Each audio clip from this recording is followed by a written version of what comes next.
Welcome to another edition of Your Health Matters with Dr. Benjamin Bryant, Chief of Staff and General Surgeon at UH Conneaut Medical Center. Doc, how are you this morning? Oh, can't complain. I mean, after that beautiful weather the last couple of days, Wow. I was a little cold this morning. But Well, I missed the last show because my furnace went down, and we didn't have any heat. Oh, So we had to heat the house with an electric fireplace and some heaters Michelle went out and bought. I got my electric bill yesterday, $213.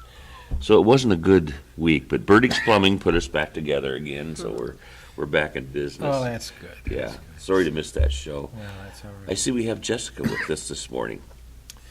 Very glad to have Dr. Milliman back with us. She was here in the fall of 2015.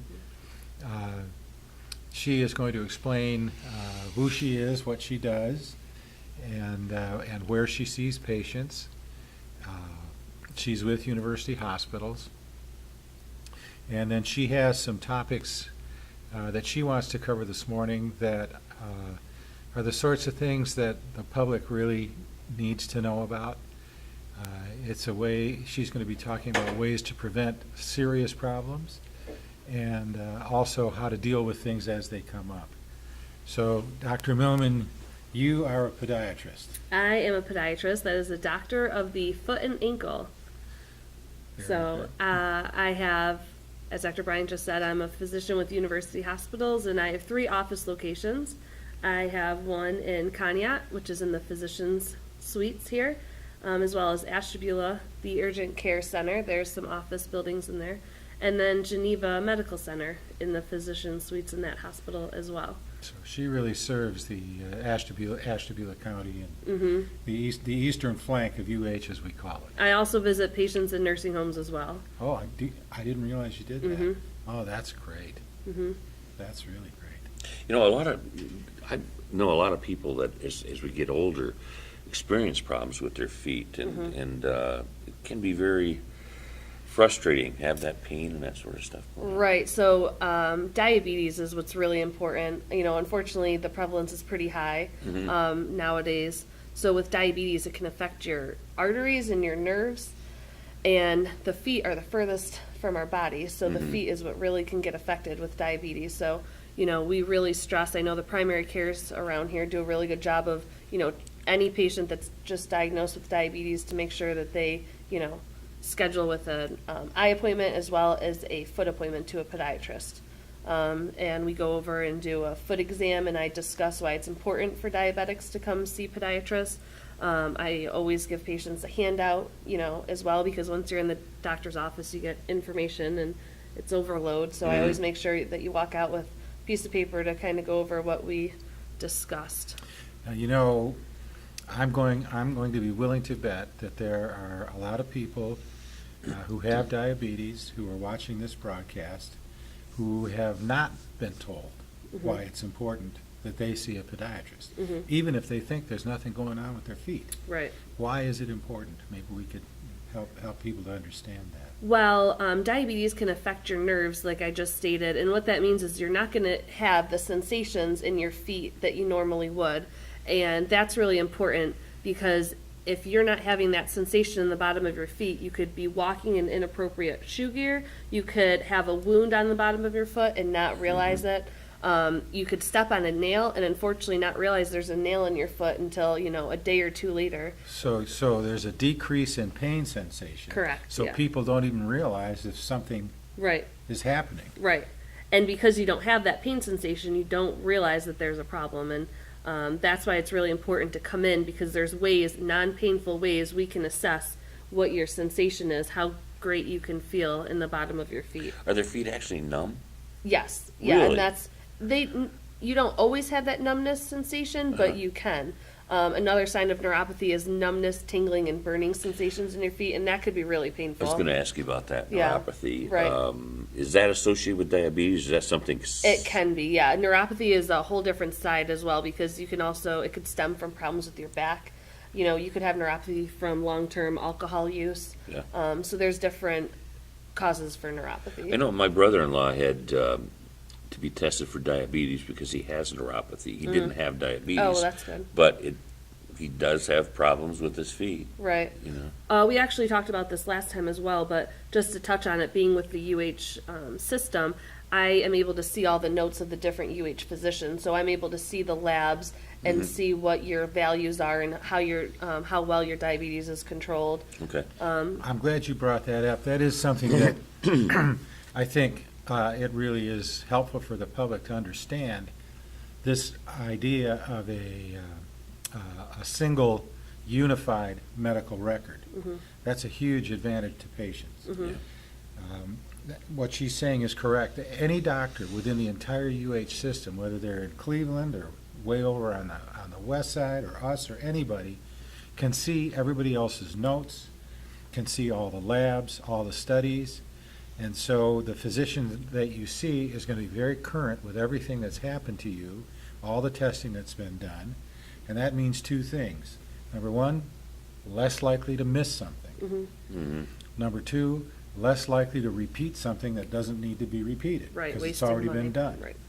And, you know, say a patient usually starts out with their primary care physician. They will go there if there's a question of something in their foot or a foot issue. The primary care will most likely set up a referral to podiatry and then at that same time get radiographs, which is perfect because then the patient can do it on the way out and then I can have the radiographs reviewed and I can take a look at them myself before the patient comes in. Saves time. Yeah. You know, Doc and I have been doing this for a long time. We're doing this type shows for probably almost 8 years now, and maybe 8 years. But, you know, Doc, I don't know whether that network of being able to see all was even in place when we It was not. because I think you come on and announced it on the show. That has happened since we've been doing Yeah, this. yeah. Wow, it's amazing. Amazing. Yeah, you know, and not to put too fine a point on it, but, you know, all of us see patients who've been with providers that are not with university hospitals, they're in other systems, and sometimes it's not so easy to get the records. Sometimes Time-consuming. Time-consuming and not timely, and sometimes a patient will come to the office, sometimes in my office, somebody will come and something was done somewhere else, and it would be very helpful if I had that, and we've been trying to get it, but we don't have it. So if it's within the university system, that's never an issue. Right. Click away. Click away. Click away, that's right, that's right. So diabetes obviously seems to be quite rampant in this town. I mean, I've gotten a lot of people that I know has diabetes or have someone they know that has that, and so actually, as Doc said, having your feet examined is very, very important. Right, having the foot examined at least once a year. I usually see patients every 6 months depending on what the result of their test was. Okay.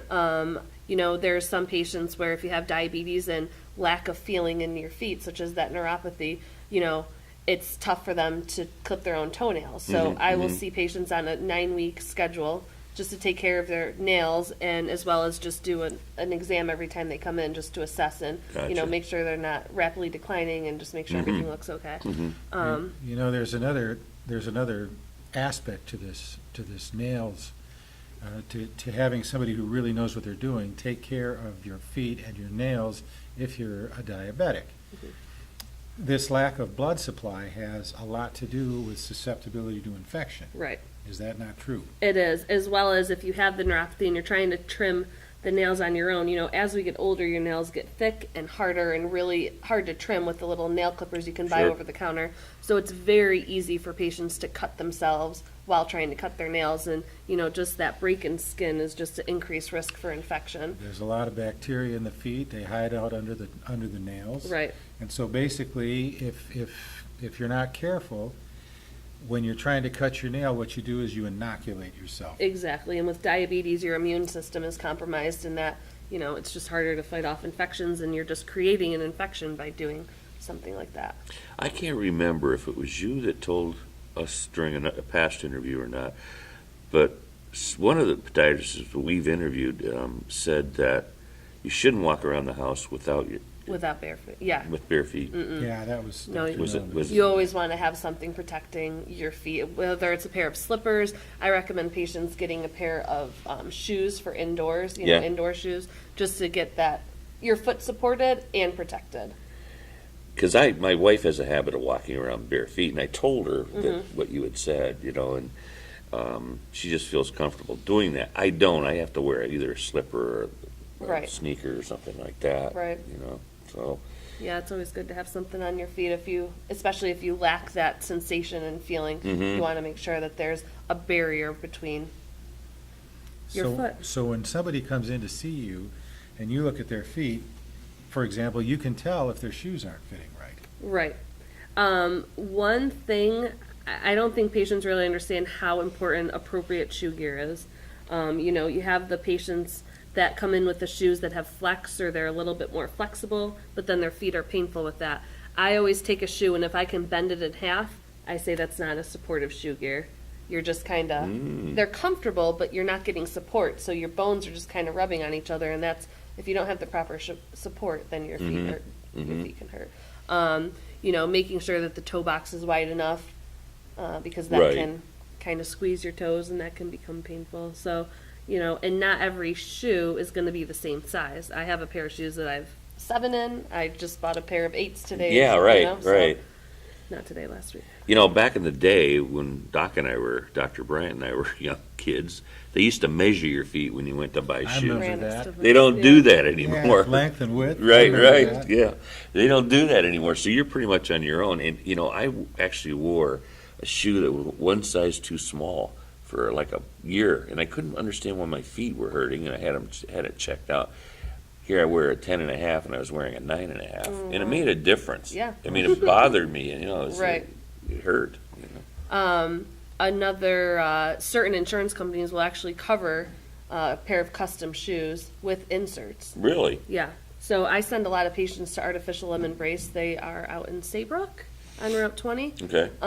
If you meet the certain qualifications that insurance will cover, you can get one free pair of shoes through your insurance with 3 custom inserts to accommodate and make sure they're appropriately fitting shoes. That's good to know.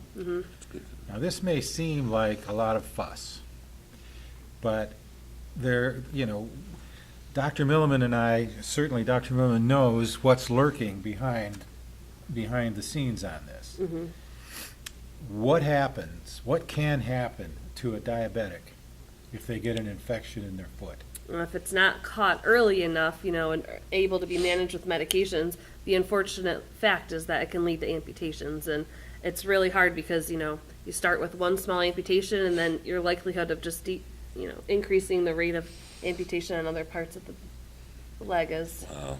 So this Hi. is an instance, that old adage, an ounce of prevention, a pound of cure. Well, this is more like a ton of cure, a megaton. prevention is key. It really, really is, and this is the kind of thing that we really like the public to be able to hear, because if you're a diabetic and you can be seen by Dr. Milliman and you can have your feet cared for properly, and if you're someone who would have gotten an infection but doesn't get one, the grief that saves you is almost beyond belief.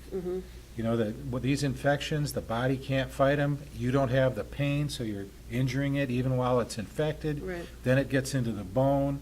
Then it's very, very difficult to manage. About the only thing that can be done is an amputation. Right. Do they have to amputate even if there isn't an infection with diabetes? Unusual to have to do that. Really? Yeah. Because I had a buddy that had diabetes, and he lost first his toes, then he lost his whole foot. He has since passed away, and I might have mentioned this the last time we interviewed, but he never mentioned infections, so I don't know. Almost a given Okay, in that okay. situation. And if it doesn't go right to amputation, we can try conservative therapy, which would be IV antibiotics for, 3 to 6 weeks. And that's, you're coming to the hospital every day to getting IV antibiotics. And that's, Another hassle, too. Oh, it's a huge Yeah. disruption of your life. lifestyle. Amazing. Yeah, sure. So there's a reason why all of this is being emphasized. Sure.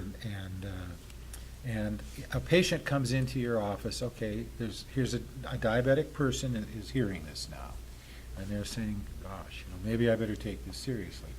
So they come into your office, and you're going to do a foot exam. What happens to them?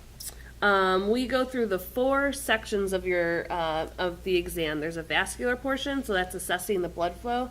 There's a neurological portion, which is assessing your sensation and your ability to feel. There's a musculoskeletal, so that's where I just assess your muscle strength. And then there's a dermatological, where I'll take an overall look at the foot, see if there's any lesions that I don't like the look of. There's nothing that's painful with it. I Okay, do so everything. nothing, they come in and they have this done by you. Correct. And it's not gonna hurt, No. Nope. okay? How long does that procedure take? Oh, the exam will take approximately 5 to 10 minutes. That's it? Yeah, and I talk through everything that I do with the patients as well. I have them sit down. I Explain say I'm going to everything. do the, basic foot exam, and I tell them what I'm doing and what I'm looking for with each thing that I do. That's good. That's Yeah. That's really helpful. You know, Yeah. the more people understand, the more sense it makes to them, the more they can get behind it. Right. Such as just feeling for pulses in your feet. A lot of patients will just make the comment, "Oh, I didn't even know you could feel pulses in your foot." So, education is key, and if you discuss with the patient what you're doing and why it's important, they're most likely to use it in their everyday life and realize. And why I think it's that's important. It kind of calms them down too. Right. Right. Excellent. Well, now, there are people who are not diabetics who get problems with their feet. What other kinds of things do you see? I see a lot of osteoarthritis in your feet, so that's a wear and tear on the joints. A lot of plantar fasciitis, or what patients will refer to as heel spur syndrome. So that's a lot. You can get pain in your heel while walking. What actually happens there? So there's a ligament on the bottom of your foot. It's called the plantar fascia. That's what actually lifts your arch. Okay, that so that's keeps the- bone to bone. That's the bones. It's a ligament attaching bone to bone. A ligament attaching bone to bone. Yeah, on the bottom of your foot. And that ligament is what can get inflamed. Okay. So usually you can have an associated heel spur, which is a little bump of bone on the bottom of your heel, and patients will think it's the painful bone which is causing the pain, but it's really the inflammation of that tendon, the plantar fascia, in which causes the pain. So So that's kind of like tennis elbow in your foot. yeah. Yeah, that kind of explains it. Huh? And what happens is most patients will say it's most painful when they take their first step out of bed. When they get walking, it loosens up and they feel a little bit better. Then when they sit down, if they rest for a short period of time and then get back up, it's that excruciating pain when they start walking again. So this is real pain, Yeah, yeah. really painful. And so how do you help that? So I dispense stretching exercises. You really want to work that tendon again, that plantar fascia. Okay. You want to make it a little bit loose and less painful. We want to decrease the inflammation. We can do that with oral anti-inflammatories. A great tool I like to use is have the patient freeze a bottle of water and then roll their foot over that bottle of water. Really? With that, you're getting Sure. you're getting the ice effect as well as Yeah. stretching. That's really cool. I heard that. Something as, before you take that first step out of bed, if you can draw the ABCs with your foot, kind of loosen up that ligament before you take that first step out of bed. And then there's also a injection I can give for patients that are in a lot of pain that can just get a localized anti-inflammatory to that area. What about surgery? Surgery is, you can use surgery with it, but 98% of the cases are treated conservatively, and most Okay. patients will heal with Good. that. Mhm. Good. Yeah. You know, when I was a little boy, probably 7th grade, which was a long time ago, but I had a thing called a planter's wart. Got it in the gym or something. And back in those days, they used something new called ultrasound. That was brand new back in those days, and they'd rub this thing on your foot. And then as it died, it took about 6 weeks of this treatment, once a week or twice a week, I can't remember. And then the lady, the nurse, would file this thing. It was terrible pain. Do you have any issues with, ever have that situation? Yeah, I definitely have warts that come in the office. It's common in all ages, but I do see it in a lot of pediatric kids, pediatrics, and that's a virus. So you Is that what it is? Yes, it's a virus, and they could be buggers sometimes. We Oh, have yeah. to really treat those. How do you treat them today? I will apply acid on them. Really? I debride it a little bit. It really doesn't hurt. It's just that thick skin that we debride off. I just want to get the medication as close to the areas we can, and I will apply an acid to the area, cover it up, and then follow them up every 2 to 3 weeks, and we just make progress on it. So you don't do the ultrasound anymore? How long does it generally take for them to go away? Yeah. It's so different. Really? Lot of Every very- case is different. Yeah, some can heal up in 2 or 3 applications, and if it goes more than 5 applications, then we look into more aggressive treatments, such as excising the area out that you can do in the office or in the operating room. Boy, Doc, these times have changed since I was They a have kid. changed. Oh, they certainly have. They certainly have.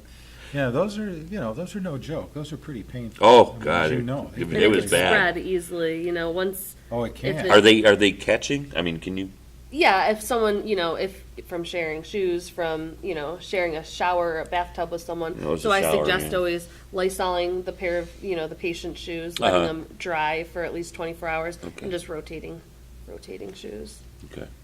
And then just wiping the bathtub down if you can. I was- I mean, it's very easy to get, unfortunately. You can get it in the gym, you can get it just from walking barefoot in a pool, so. I think it was probably from gym. Yeah. Back in the 7th grade, you had Yeah. to take gym, and showers are important and all Right. that stuff. I always wanted to ask a doctor about that, and you answered it very well. I Oh. appreciate that. No problem. Warts are no fun. No, they are no fun. I No, also, calluses can also present almost the same way as warts. I always do suggest having a patient come into the office before treating it on their own. If you get those over-the-counter callus or wart removers, they don't really know the good tissue versus the bad tissue, Uh-huh. and it could be breaking down the good tissue as opposed to a callus or a wart. So Yeah. I suggest getting that evaluated before you do an over-the-counter treatment on your own. That is so neat that you brought that up, because I had forgotten about it. My wife has what she says is a callus. Uh-huh. She's worked on a cement floor for years, Mm-hmm. and apparently that's what her doctor says caused it. And every month or 2 months, she has to go and have it removed. Right. Yeah, they just trim it down. And they It's come just- back, though. I mean, Right, because it's the way that her foot is moving, either in her shoe, Uh-huh. and it's just the friction. So it's just her skin building up more skin to protect the area instead of rubbing it down. and I've asked her, I says, you mean to tell me they can't just excise it or get rid of it? And she said, they said no, that I have to live with this. Mm-hmm. Does that sound right? Yeah, it can be. Some patients or some doctors could go in and remove the bony aspect, which is, causing that rubbing, or sometimes it's just easier to debride the area every couple months. Okay, that's what they do, I guess. Mm-hmm. Okay. What is a bunion? So, a lot of patients think that a bunion is actually a growth on the bone. It's really a biomechanical shift in the bone, which is making your first metatarsal, which is right below your big toe, shift out in a different position. So, they're actually biomechanical forces where, I wish I had a foot model, the metatarsal is pushing this way, and then the big toe is pushing out. So, Okay, so folks, you can see your toes and you can wiggle your toes. right, All right, but the toe is attached to what she's calling the metatarsal bone. Right. It's like the bones in your hand. Mm-hmm. You have your knuckle in your hand, and these are your finger bones, and this is called the metacarpal. It's just the bone that joins onto the finger. Well, you have the same thing in your foot. You have a bone that joins onto the toe. yeah, the And that one, metatarsal. and that one goes kind of sideways. Right. So fixing a bunion surgically is more than just shaving off a bone. Patients just think you can shave off the bone.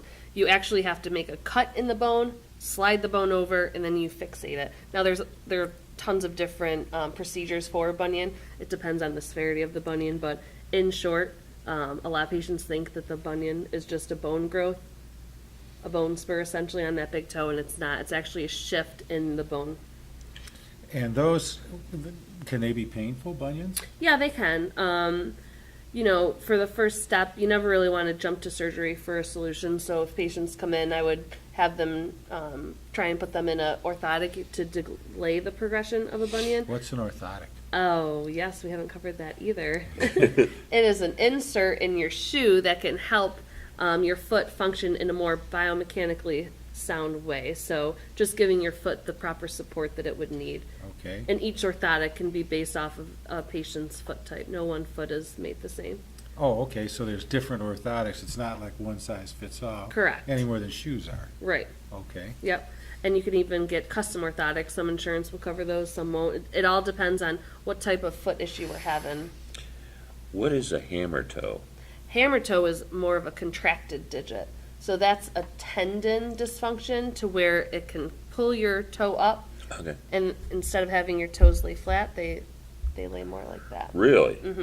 And with hammer toes, you can get calluses on your knuckles of your toes from rubbing on the shoes. You know, there's surgeries to correct that and have the toes lay down. You also can just, you know, similar to what your wife gets done, you can trim the callus. I have a lot of different padding devices that you can cover and Okay. just try and alleviate pain. If it's not painful, we really don't do anything, except in the case if you have neuropathy, you know, then you can't assess the pain. But if you do have good feeling in your feet and it's not painful, it's not really something we're too aggressive with. You don't really want to fix it if it's not broken. Absolutely. Boy, is that ever the truth. Do you do surgeries? I do, yeah. You do. Wow, you do. You're so young. I've done, they've been more for wounds. I've unfortunately done some amputations, you know, Really? some I&D, so that's called an incision and drainage. That's just opening up a pocket of infection to let the infection out. So that's what I've done so far. Wow. Man, I learned a lot here today. It's amazing. So, unfortunately, I guess it's not uncommon for you to have to operate on Right. diabetic feet. Yeah, it's absolutely the last resort. We save it for when we absolutely need it. I would actually say that I'm pretty conservative, so I try and save that for the absolute last resort. I try and give you, I once like you that. take it off, I you can't like put it that. back. So I give your body every chance. chance you could get. Excellent. Now, when you visit the nursing homes, is it to see specific patients that you've been called to see? Correct, yeah. So there's always an attending physician at the nursing homes if they feel as if the patient, you know, sometimes if the patient has been seeing a podiatrist and that podiatrist doesn't go to the nursing home, they'll consult in another podiatrist. So if they have, I get consulted for just a foot exam, for nail care that they're unable to care for on their own. If there's ulcerations, unfortunately, if you're bedridden in a nursing home, you know, you can get pressure sores for areas Sure. that have been in contact with the bed for too long. So unfortunately, I see a lot of heel ulcers because those heels are just against the bed a lot. Okay. So So you, I mean, if you catch that early enough, there's things that you can do to prevent that too. right, offload the area, you know, have the patient's legs be on 2 pillows to make sure their heels are not touching the bed. There are little boots that most hospitals and nursing homes have that, you know, we try and have them in boots that protect the heel. So there's different things that we can do. Would you say that foot problems in nursing home patients are common enough that screening foot examinations should be routinely done on nursing home patients? Yeah, I was actually with a physician in residency who just saw nursing home patients. I think he went to about 80 nursing homes throughout Northeast Ohio. And that is something that he was trying to start up right as I was leaving, saying that it would be critical if every patient was able to get a quick foot exam just to assess every couple months. So now, here's a family that's listening to us, and they have a family member who is in an extended care Right. sort of a setting. And they're sort of concerned, and their loved one has not seen a podiatrist. They think, you know, they're looking at their mom or their dad's foot, and they're thinking, gosh, you know, maybe it would be safest to have a podiatrist just check. But no one has, and it hasn't been called or anything like that. What can they do? Can they call you? I think they're either able to call me directly, or if they bring it to the nurse's attention, and then they could request a consult through the attending. So Okay, I but think they don't necessarily have to do that. I mean, the patient's family could actually call your office and say, could you come and see mom over. it hasn't been done like that. I'm going to have to follow up. I have to ask a couple questions to see if there's a way that they can directly call me from a nursing home. You know, that, I'm going to tell you, if you can really kind of get a handle on that and tell me that, I can announce it on a segment, and the next time you come Then we can here, follow up. then we can follow up on that, because I'm going to tell you, everybody out there, we're just talking here, okay? Everybody knows that kind of thing happens. Right. Where, You kind of want to skip the middleman then, if that's possible. well, yeah, because sometimes it never goes any farther than Right. that. You know, sometimes it never goes any farther than that. Sometimes, well, I asked about that a month ago. Oh, yeah, okay. You know, that kind of Right. thing. Whereas if they can be more proactive Mhm. and they can contact the appropriate person directly, Right. then they know that their loved one is going to be getting the care. Mm-hmm. So if we I could, have to, if, I have to look into that. yeah, if we could find that out, I think that would be very helpful to people out there who are Right. That's an concerned about the important family question, member. really. I think, You know? yeah, it would be great to Mhm. find that out. Yeah, okay, so, yeah, get. To be please- continued. To be continued. We'll definitely get back to you on that one. What about toes that grow ingrown toenails consistently, the same toe? Mm-hmm. What's that all about? Ingrown toenails is when the corner of your nail kind of digs into your skin, and that can it causes a lot of pain. So you can repetitively cut it out, but if it continues to grow into the skin, there's a small procedure we can do in the office where we numb your toe, excise that portion of the nail out, and then we can put a little chemical in there which will inhibit the nail from growing, which will then, not That- have the ingrown toenail grow. That's the end of that problem. So that's the Right. end of Wow, it then. Mm-hmm. That's pretty slick. I never heard Yeah, of that. Yeah. That's I see a great. lot of ingrown toenails. yeah. That's a good question. Great. All right. Well, Patrick, I think that Dr. Milliman will be coming back to see us. I hope so. again. She's a great interview. I learned so much today. It's amazing. I really enjoyed it. Good. And you answered some personal questions for me, too. There we go. Yeah, please come back. No problem. Okay, great. Well, for Dr. Benjamin Bryant and Dr. Jessica Milliman, I want to thank you for watching, and we'll see you next time.